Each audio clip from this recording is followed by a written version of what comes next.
নমস্কার, আমি ইন্দ্রনীল। নমস্কার, আমি মৌমিতা। আমরা আবারও চলে এসেছি আপনাদের কাছে গল্প শোনাবো বলে। আজ যে গল্পটি বেছেছি আপনাদের জন্য তা খুব ছোট একটি গল্প হলেও একদম টান টান আকর্ষণীয় একটি গল্প। গল্পটি আপনাদের ভালো লাগবেই, তাই শেষ পর্যন্ত শুনতেই হবে। আজ আপনাদের শোনাবো প্রমথনাথ বিশির লেখা গল্প অ্যাক্সিডেন্ট। তাহলে শুনতে থাকুন। আজকের গল্প প্রমথনাথ বিশির লেখা অ্যাক্সিডেন্ট। শুরু করছি আজকের গল্প অ্যাক্সিডেন্ট। অবশেষে ট্যাক্সি মিলল। একটানে দরজা খুলে ঢুকে পড়ে বললাম, খাও। ঘন্টা খানেক ধরে সমস্ত রাস্তাটা ছুটোছুটি করে জরিপ করে দেখেছি। না একখানা ট্যাক্সি, না একখানা ফিটন গাড়ি, না একখানা রিক্সা। কেন যে মরতে অসময়ে এই বেপাড়ায় এসে পড়েছিলুম বন্ধুর জন্মদিনের নিমন্ত্রণে, অদৃষ্টই জানে। মমিনপুরের পাড়ায় কখনো আসিনি, ট্রামে বাসে যাতায়াতে দেখেছি এই পর্যন্ত। এদিককার ভূগোল সম্বন্ধে ধারণা অত্যন্ত অস্পষ্ট। বোধ করি লন্ডন শহরের পিকাডিলি সার্কাসের পথঘাটের চেয়ে বেশি। বন্ধুটির আবার সময় সম্বন্ধে নিষ্ঠা প্রবল। সে ফোন করে জানিয়েছিল যে 6:53 তার জন্ম হয়েছিল, তাই তার মায়ের ইচ্ছা ওই সময়টাতেই অনুষ্ঠান হয়, আর সেই সময় বন্ধু বান্ধবেরা উপস্থিত থাকে। রজতের মায়ের ইচ্ছা, কাজেই যেতে হবে। অবশ্য স্থানকাল জানলে আমার মায়ের ইচ্ছা অন্যরূপ হতো। জানায়নি। স্থানকাল সম্বন্ধে অনভিজ্ঞ পাঠক ভাবতে পারেন মালিগঞ্জ থেকে মমিনপুর যাওয়া, এর মধ্যে এমন কি অ্যাডভেঞ্চার আছে যা ফলাও করে গল্প করে লিখতে হবে? আপাত বিচারে কথাটা মিথ্যা নয়, তাই স্থানকাল সম্বন্ধে কিছু বলা আবশ্যক। বছরটা 1943 সাল, সময়টা শীতকাল, রাত্রি 8:30। প্রবীণ পাঠকের পক্ষে এইটুকুই যথেষ্ট হলেও নবীনের জন্য কিঞ্চিত ব্যাখ্যা আবশ্যক। তখন কলকাতা শহরে ব্ল্যাক আউট। রাস্তার ও বাড়ির বাতিগুলি ঘুমটা পড়ে নববধূর মতো কৃষ্ণা দ্বাদশীর চাঁদের মতো ক্ষীণ। তিথিটাও কাছাকাছি হবে, তবে বুঝবার উপায় নেই। আকাশে মেঘ ঢেকে গিয়েছে, টিপটিপ করে বৃষ্টি পড়ছে, আর সময়টা শীতকাল। পরিবেশ রচনা এখনো শেষ হয়নি। মাঝে মাঝে সাজোয়া গাড়িগুলি ভীম বেগে ছুটে চলেছে। ব্যস্ততা দেখলে মনে হওয়া অসম্ভব নয়, বুঝিবা পথের মোড়েই জাপানি সৈন্য ঘাঁটি গেড়েছে। অসতর্ক পথিক চাপা পড়ে মরলে ক্ষোভ নেই, মানুষ মারবার জন্যই তো ফৌজি গোড়ার আগমন। তবে শত্রু মিত্র ভেদ নিতান্তই অকিঞ্চিতকর। এই হেন অবস্থায় যদি ট্যাক্সি না পাওয়া যায় তবে মনের অবস্থা কেমন হয়?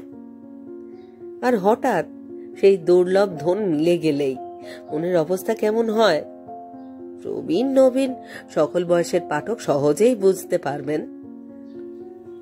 ট্যাক্সিতে উঠে অদৃশ্যপ্রায় ড্রাইভারের উদ্দেশ্যে বললাম, Diamond Harbour road, Bardhaman road, Kalighat পুল।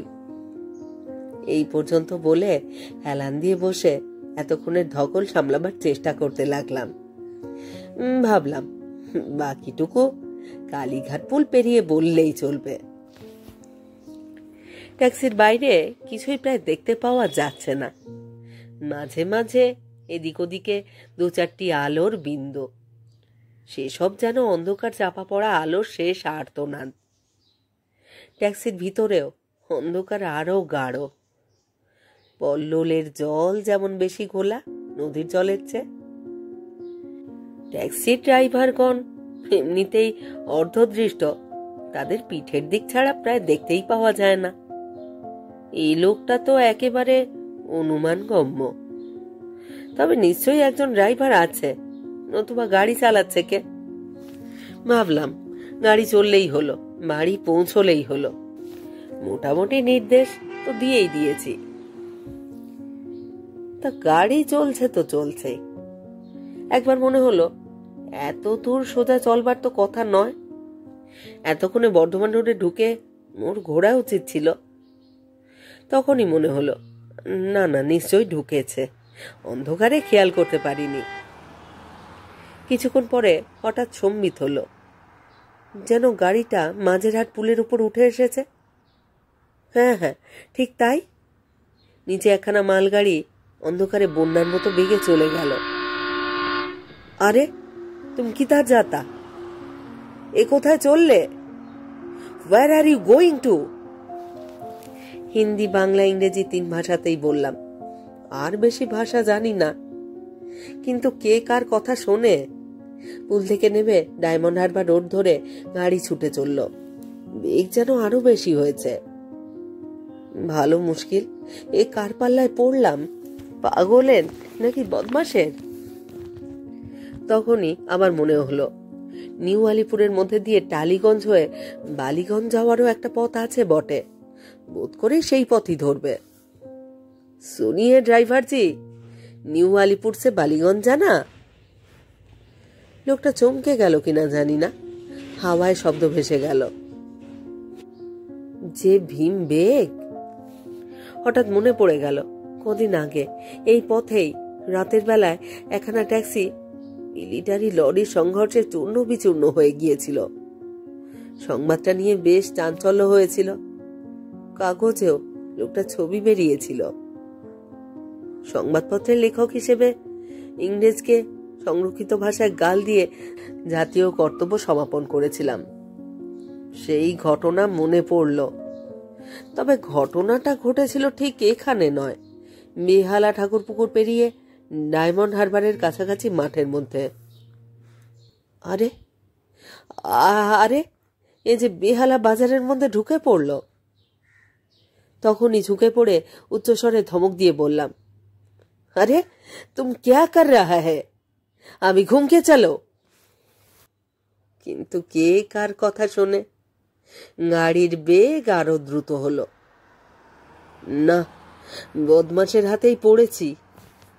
যুদ্ধের কল্যাণে ও জিনিসটা বান রেখেছে কলকাতা শহরে। আর কিছুদিন লড়াই চললে একটাও সৎলোক থাকবে না দেখছি। কিন্তু এখন কি করা যায়? রক্ষা পাওয়ার উপায় কি? ঠাকুরপুকুর পেরিয়ে এসে গাড়ি নক্ষত্র বেগে ছুটছে। আমার অনুনয়, বিনয়, পরামর্শ, নিষেধ কিছুই শুনছে না ড্রাইভার। বোধ করি তার কানেও প্রবেশ করছে না। অগত্যা হতাশ হয়ে ভবিতব্যের হাতে আত্মসমর্পণ করে চিন্তা করতে লাগলাম। মন্দর ভালো এই যে এই দিকটায় গাড়ির যাতায়াত নেই, নইলে কি যে হতো কে জানে। যা হতো সে তো কদিন আগেই সেই ট্যাক্সিখানার দশা দেখেই বোঝা যাচ্ছে। সেখানেও বোধ করি এমনই পথের আনন্দ বেগে ছুটতে গিয়ে সাধনোচিত অবস্থা প্রাপ্ত হয়েছিল। এই গাড়িখানারও কি সেই অবস্থা হবে নাকি? সংবাদপত্রে প্রকাশিত ছবি মনে পড়ে গেল। একেবারে ছাতু হয়ে গিয়েছে, আর ড্রাইভারের দেহটা তালগোল পাকিয়ে নিহত কৃষকের মতো হয়েছে। আরে ড্রাইভার জি, থোড়া হুঁশিয়ার সে জানা। কে কার কথা শোনে? মেঘাবৃত আকাশের তলে নিরেট অন্ধকারের মধ্যে দিয়ে চলেছি। এবার যেন একটা দীর্ঘ টানেলে ঢুকে পড়েছি। অপর প্রান্তে আলোর আভাসটুকু পর্যন্ত নেই। এমন সময় দূরে, কত দূরে বুঝবার উপায় নেই, ঠিক যেন টানেলের অপর প্রান্তে একটা আলোর বিন্দু দেখা গেল। নিরন্ধ্র অন্ধকারে আলোর রেখা দেখে মনে আশার সঞ্চার হলো। ভাবলাম মেয়েটা বুঝি কিনারা হবে। আলোর বিন্দুটা ক্রমে বড় হতে লাগলো। ওটাও কি একটা গাড়ির আলো? পলে পলে আলোর বিন্দু বৃহত্তর এবং উজ্জ্বলতর হচ্ছে। দুই গাড়ির বিপরীতমুখী গতি বাড়িয়ে তুলেছে আলোর তেজ।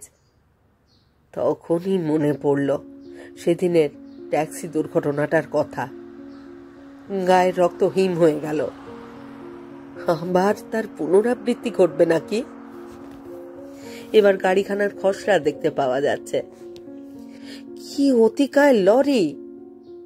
মিলিটারি না হয়ে যায় না, সেই গাড়িখানাও দিক বিদিক জ্ঞান শূন্য হয়ে ছুটে আসছে। ড্রাইভার জি, রোককে রোককে! দুখানা একেবারে মুখোমুখি, আর এক মুহূর্ত পরে সব শেষ হয়ে যাবে। বইয়ের দেনাটা শোধ হয়নি, জমা খরচের কাগজগুলো খুঁজে পাবে কি? টেরি কুকুরটার নাকটাও তো খাঁদা কেন? ধন্য ড্রাইভারজির শিক্ষা। কোনো ব্যবধানে গাড়ির মোড় ঘুরিয়ে প্রচন্ড বেগে নেমে পড়ল মাঠের মধ্যে। না, কিন্তু শেষ রক্ষা হলো না। গাড়িখানা কয়েকবার উল্টে পাল্টে পড়ে গেল, চূর্ণ বিচূর্ণ হয়ে গেল। আমিও খেলাম প্রচন্ড ধাক্কা। বাবু সাহেব, কালীঘাট পুল পেরিয়ে হাজরার মোড়ে এসেছি, এবার কোন দিকে যেতে হবে? ড্রাইভার হঠাৎ ব্রেক কষে দিল, তারপরে ডাকাডাকি শুরু করেছে। গাড়িতে চেপে আমি কয়েক মিনিটের জন্য ঘুমিয়ে পড়েছিলাম।